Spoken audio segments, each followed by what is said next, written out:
We started with 4 and grew the flock to, I want to say, like, my brothers might correct me, I'm going to say, like, in my mind, I want to say it was like 200, but in lambing season, I think we had about 80 ewes. They had like 2 or 3 babies apiece. We got to 100 at most. I think it was like 1,000. It was like 1,000 sheep. And it was rough. I have memories of like coming in from watching the sheep so vivid and angry, like livid, not vivid, livid and angry and furious at these sheep. And my dad would chuckle, and because I think he found humor in it, and he would remind us that that's what we're referred to in Scripture as sheep. And think about how our shepherd feels about us.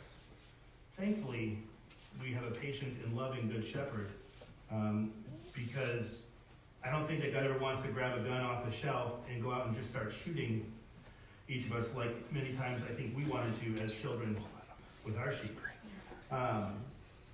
See, sadly, we as humans have a lot in common with sheep, and it's not by accident that God refers to us as sheep in Scripture. In John 10:27, he says, "My sheep listen to my voice. I know them and they follow me." John 10:14 says, "I'm the good shepherd. I know my sheep and my sheep know me." See, the truth is we are sheep.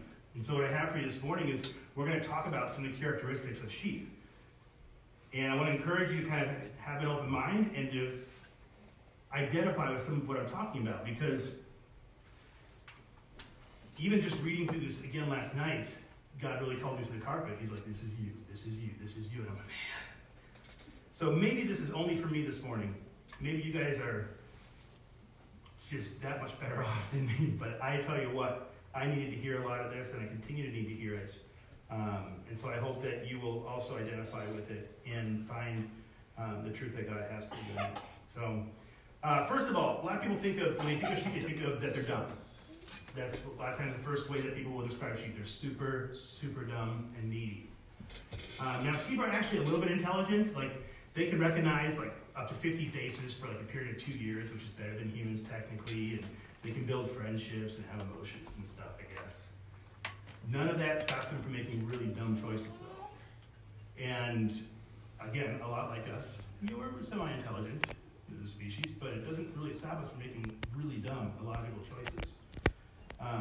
Like, have you ever, I didn't talk about this in the first one, have you ever done something in your life where you're like, you know it's going to end badly? Like, there's no way that this plays out good. But we tell ourselves, I'm just going to keep riding it. Like, it's going to, I'll figure out a way. Even though we know without a shadow of a doubt, it only ends one of 3 all bad ways. We make bad choices, even though we're intelligent. And so sheep will follow, I always refer to it as sheep will follow the butt in front of them. No matter what it leads to. They're usually focused on the grazing. They're kind of keeping an eye on where the butt in front of them is moving. They're just going with that. Doesn't really matter. They are not thinking long term. They're not thinking 20 yards in advance. They're thinking right here. Where's that next blade of grass, right? And I feel safe because there's a butt in front of me and a sheep behind me. And so they will follow. Now, there's a story in Turkey about 1,500 sheep that went off a cliff. It was like a 50, 60-foot cliff, and one sheep decided to jump, and that was the one that everyone else followed. And so all 1,500 sheep proceeded to jump off this cliff. Now, only 400 died because they created like this cushion of wool and carcasses for the rest of the sheep. So thankfully, when did that happen? but as humans, we will follow others to destruction all the time. All the time. I think about how many things I pursued in life because someone said it was great, or because the media said it was great, or because I allowed other people to influence me and I wasn't thinking long term, I was just in the here and now. And I followed people to destruction. Proverbs 14:12 says, "There's a way that seems right to a man, but in the end, it leads to death." Sheep are really needy. A lot of times sometimes they need to be forced to lay down so that they can process their food. Because they get so excited about eating, they'll just eat and eat and eat and eat and eat. And it can kill them if they keep going. Like, sheep don't necessarily regulate their intake. Like, if you just keep giving them grain, they'll just keep eating. And they won't stop because they're stupid. just keep feasting. And at some point, sometimes you'll have to like lay them down because they can't possibly process their food unless they're laying down. There was someone who told me a story for the first service. They're like, yeah, we had a sheep that died that way. And he just ate all this grain and wouldn't stop and bloated and exploded and died. Look, sheep will find every way possible there is to die. Without a doubt. And we're going to talk about some of these things today. But everything for a sheep without a shepherd ends in death. They find every way there is to perish. They need to be constantly cared for and checked to make sure they stay healthy because they don't clean their wounds and stuff like that, like a lot of animals. They can't get to most of the areas in their body. So you have to constantly be checking them for like infections or cuts, or because if you don't, it'll get infected and then they'll die. They won't even like sometimes like show you that they're hurt. And so you have to like, look for things like if sheep are grinding their teeth, it'll mean that like they're in pain. So then you have to try to check for what's causing the pain. And it can be very tedious. They will remain dirty until someone cleans them. Sheep do not wipe after they go to the bathroom. There's all this wool hanging back there, and everything gets stuck in the wool that's coming out the exit. And eventually a sheep can just get so weighed down in filth that it's, they're talking about pounds of excrement. And they can't do anything about it. Like the shepherd has to come along and shear them or clean them. Or the sheep will die from all the excrement weighing it down. And I think about, like, as vivid as that is, I don't mean to be like too grotesque, but how many of us have been in our life at some point stuck in our own filth, just weighed down by it, until the good shepherd comes and he frees us from that. Sheep won't even look for water in a new place, like you have to lead them to it.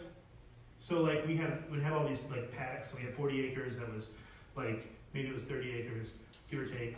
Don't correct me, I know you know everything. But I'm waiting for my brothers to be like, oh, excuse me. No. And it was divided into these paddocks, these fenced off areas. And you bring them to a new one, and if you put a water trough out there, so they wouldn't know it's there. You gotta take one of the sheep, and you gotta pull her along, and you gotta shove her face in the water so she knows it's there. Otherwise she'll just be like, oh, where's the water? And then eventually they'll remember the water's there, then all the other sheep will follow that sheep to the water, and you're fine.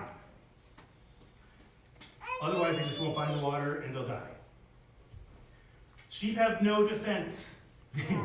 There's nothing, they are the best snack out there for predators. They are the buffet of our natural world because they can't fight anything off. They're too slow to run away. They can't swim, and they can't even like posture or look tough. Okay, so like in the wilds, animals have three options. You run away, you fight, or you just like pretend like, I have to take you, right? Sheep have none of those things. If you ever watch a flock of sheep get attacked, it's a really, really sad sight, okay? A couple of dogs can kill 200 or more sheep in a night. They just will kill them until they get tired. But when a flock of sheep gets attacked, they flock together in a big circle and panic in that little circle, and they kind of like travel in little circles within that circle, and they just watch their friends get picked off one by one. Like, literally you'll see like a crescent of sheep watching this other sheep get eaten. Like they don't run away, they just stay right there in a nice little circle so the predators can pick them off one by one. Now, I can identify with this a little bit. So, because there's been times in my life where I've seen people I care about going through some really hard stuff and realize there's nothing I can do about it. There's nothing I can do. I can't help them, I can't save them, can't rescue them. Nothing I can do. It's just a horrible situation. The only thing I can do is point to Christ. The only thing I can do is say, look, I can't do a thing, but the shepherd can. You know, a sheep's best defense is to stay close to the shepherd because it doesn't have a shot otherwise. It dies. Sheep will find random ways to kill themselves. Like, if they trip and they fall and they roll on their back, they can't get up from that position. So they process their food using gravity. So what happens when they get flipped, eventually they die that way. unless someone comes over and tips them over. It's how you establish dominance with the rams in a flock. You walk over to them, you grab their front leg, and you shove them over, and then you stand there and look at them when they're on their back, and you just hold them there. And you're like, yeah, I told you so. It still doesn't work because they still will ram you every chance you turn your back on them. Watching my dad get put through the fence by a ram is one of the simple joys of life.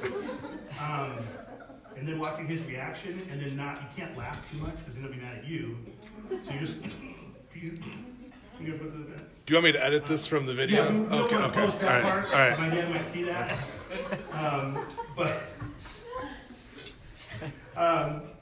So in Luke 10, Jesus is sending out 70 disciples. And he says, "Go, I am sending you out like lambs among wolves." Even just knowing what we know about sheep so far, all the disciples would have known what this means. Like, this is saying, look, I'm sending you out to die. If he had stopped talking at that point, I bet half those disciples were like, this does not sound like a great idea. But he follows it up several verses later saying, "I've given you authority to trample on snakes and scorpions and to overcome all of the power of the enemy. Nothing will harm you." You see, with the shepherd's authority and protection, they would be safe. They only needed to rely on and trust in him. A sheep's best defense is to stay close to the shepherd. Our best defense in this life is to be close to the shepherd. Because the problem is in our own pride, we think, yeah, I can totally fight that off. Or we posture like, no one messes with me, right? Or we think, I'm really fast, I can run away. Really good at running. I've never had that excuse. Like, I've never been good at running. So I've always only had two options. The sad thing is that we just literally don't realize that we're overmatched in the spiritual battle that's going on around us. And so a lot of times, especially, I'm not saying women don't do this, but I'm saying especially for men, we're really good at getting ourselves alone and trying to fight our battles alone because we think we can handle it. And the reality is that we're just going to die that way because we're overmatched. And it's only with the power of the shepherd that we stand a chance. So, sheep also wander. They wander. Oh, do they wander? The sheep will wander and get lost even when everything they need has been provided. Everything. They got their grain, they got good grazing area, they got their water, like everything's safe, and they will still, see what's over here. And there's a couple different reasons why sheep wander. Like sometimes it's just really innocent, right? They get distracted, they're grazing. A lot of us are just in life, okay, we're just like, I'm just gonna go by our life, right? We're distracted, not really paying attention. We're oblivious to kind of what's happening around us. These are times where we're like literally screaming at the sheep and they don't hear you. A lot of you who have kids know exactly what I'm talking about. And they're just oblivious to what's going on around them. And hey, we go through life this way. I've gone through life this way. I've got to assume that many people here have, where we're just doing life. We're just distracted and going through it, and we're wandering. Even though God's provided all these things for us, we're like, I'm just gonna, I don't know, what's over here? And all of a sudden we stick our head up and like, oh, I don't recognize any of this. We realize we're alone, and we're in danger. Now, sheep will also wander out of curiosity or a desire for what's off limits. I was in charge of fencing. And I cannot tell you how many times I sat there and watched one sheep walk up to the fence and be like, that grass looks good. And they proceed to stick their head to the fence. And then the wire shocks them, and sheep aren't like, oh, that hurts, and back up. They're like, I must push through the fence now. And so that sheep pushes through the fence, snaps the wires, and then the other 99 sheep are like, what's that sheep doing? That grass does look good. And they proceed to all run through the fence. And you realize now the rest of your day is going to be repairing the fence. Now there's a lot of things you do to keep sheep from doing this. I like to go out with a pocket full of rocks. I got really good at throwing rocks. You just wait. When the sheep, you see one of them leave the flock, kind of, like just nudge his head out, start going towards the fence or something, you just grab a rock. And you got to aim for its face, because it doesn't feel it otherwise. You hit the wall, it doesn't even respond, right? You got to hit him right in the face, right, Dave? It's got to hurt a little bit. And the sheep would be like, ah! And he'll run back to the flock. That's why David had a slingshot. He fought animals with it and stuff, but in the scripture it says, he killed a bear, he killed a lion, right? So he had, in all his years of shepherding, he killed 2 big animals, right? That was not just for killing animals. That was for doing exactly what I just said. It was for waiting, except you could do it from like 100 yards. Pop! Sheep in the face. It saves you a lot of running. You have much less cardio when you can throw rocks. Now, the thing about this is, this happens to us in real life. It's happened to me. And I take great comfort that my good shepherd will do this for me. That when I start wandering off, when the grass looks a little greener on the other side, or I start thinking, hey, I'm just going to check this out for a while. My Heavenly Father will give me the proverbial stone in the face. Like, something will happen and cause me to check myself. I'm like, that was a bad idea. I'm going to go back over there with the flock. And he's doing it for my own good. But I take comfort in that.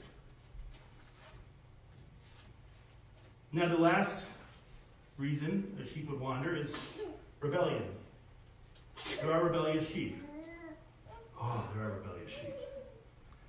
Have any of you ever seen a picture of it's like that classic picture of Jesus with the lamb around his shoulders, They look all cuddly and nice, and the moonlight rays are like, Jesus. That sheep is not there because it just wants to be there hanging out with Jesus. It's there because his legs are broken. Because that's what you do with a rebellious sheep. You break their legs. So there's always one. There's always one. And so the shepherds, back in the day, at least, I never broke a sheep's legs. Many times I wanted to. But then I realized I don't want to take care of the sheep after I break its legs, so it would just die, and that would be cruel. So I was a bad shepherd. But what a shepherd would do is break that rebellious sheep's legs, and then they would carry that sheep for the next 9 months, however long it took for those legs to heal. The only way that sheep could drink or eat or do any of those things is if the shepherd helped it. And so that sheep learns to rely on the shepherd. And I tell you what, some of us have gone through that in different ways. I've been through it. I had a rough year, years and years ago, that I learned to rely on God in a whole new way. And there's part of me that misses it. But he had to take my legs out from underneath me and make me completely dependent on him. And as painful and as difficult as that is, you come out the other end of it knowing Jesus in a whole different way. And loving him in a whole different way. Because it's done for our good. If any of you have ever bottle fed, the closest I get to understanding this physically is sometimes you have a lamb that would get rejected by its mom. You have to bottle feed them or they'll die, because that's what sheep do. They die. And we had this lamb called Bentley. And I will remember this lamb for the rest of my life because he had a deformed neck, and so his head was off to the side like this, and like, nah, nah, like he had the most annoying bat, like high pitched, and there was nothing attractive about this lamb. But we decided to bottle feed it. And this lamb. So you take a step inside that barn and he is on you like white on rice. Like at your ankle with his annoying bad and his head to the side, just following you around, and you're like, You could punt kick this lamb and he would run right back to you. There's nothing you could do for this lamb. David probably punt kicked him. I didn't, because I'm a loving person and patient. But I am challenged by Bentley in my life because I want to pursue my shepherd that way. He won't get annoyed with me. He probably won't punt kick me. He'll be like, oh, you're so adorable. Let me talk to you. Hopefully. So for me, I'm challenged by that picture of learning to rely so directly on my shepherd and wanting so desperately to be close to him and to get sustenance that as soon as I possibly can, I'm on him like white on rice. Just, all right, where are we going? What do you got for me? Okay, just talking, and pursuing him. The thing about these rebellious sheep, when you break their legs and carry them around for a long time, at the end of all that, That sheep is the model sheep. That sheep knows the shepherd like no other sheep does. That sheep will just literally follow the shepherd.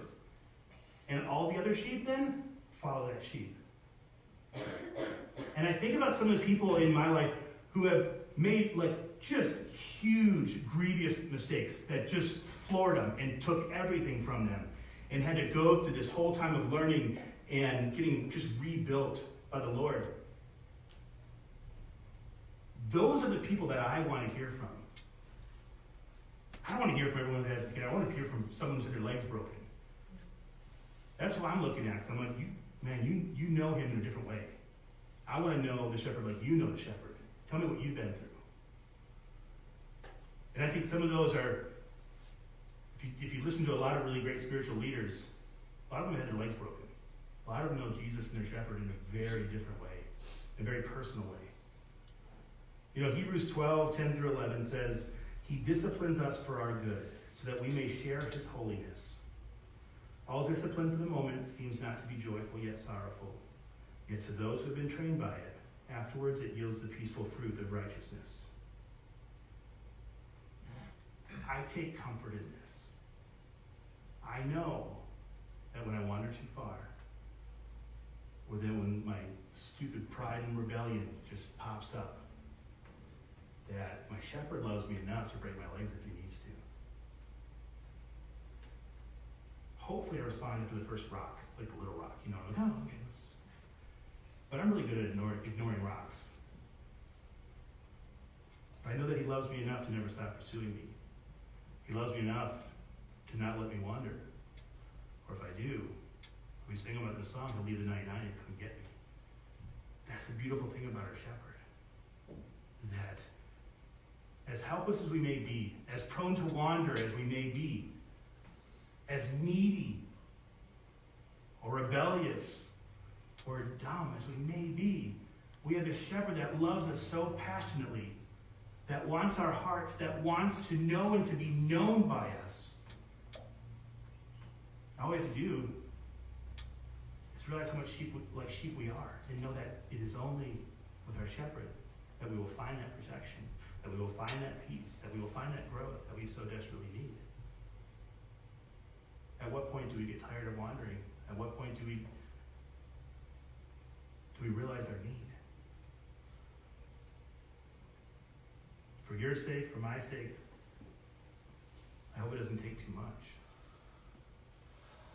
Because there's a lot of joy to be had in his presence. It's life-changing. Would you please pray with me? God, we just come before you today. And we can't possibly ever thank you enough for the ways that you're working in our lives, for the ways that you're working in the lives of the people that we love, in the lives of the people in the community around us, God. You're always at work. Lord, always telling your story. Always trying to draw us closer to you. Lord, I pray that you would soften our hearts. Lord, that we would humbly come to your presence. God, that we would admit we can't do it alone. We can't clean ourselves. Lord, we can't even care for ourselves. Lord, it is only with you that we will find that. God, and only with you that we begin to focus on what really matters, which is the eternal. Lord, it is only with you that we have perspective. We just want to praise you and give you glory for the shepherd that you are, the perfect example that we'll never live up to, but they'll always want. God, continue to draw us closer to you. Show us the truth of who we are and the beauty that there is to be had in your presence. Lord, we just go this week asking that we would be challenged and find opportunities to share your love with those around us, to share your truth with those that you put in our lives. Lord, may we do so without fear, without trepidation, Lord, but with excitement and passion. In your name we pray. Amen. Thanks for the chance to speak today, guys. Hope you have a great Sunday. Love you.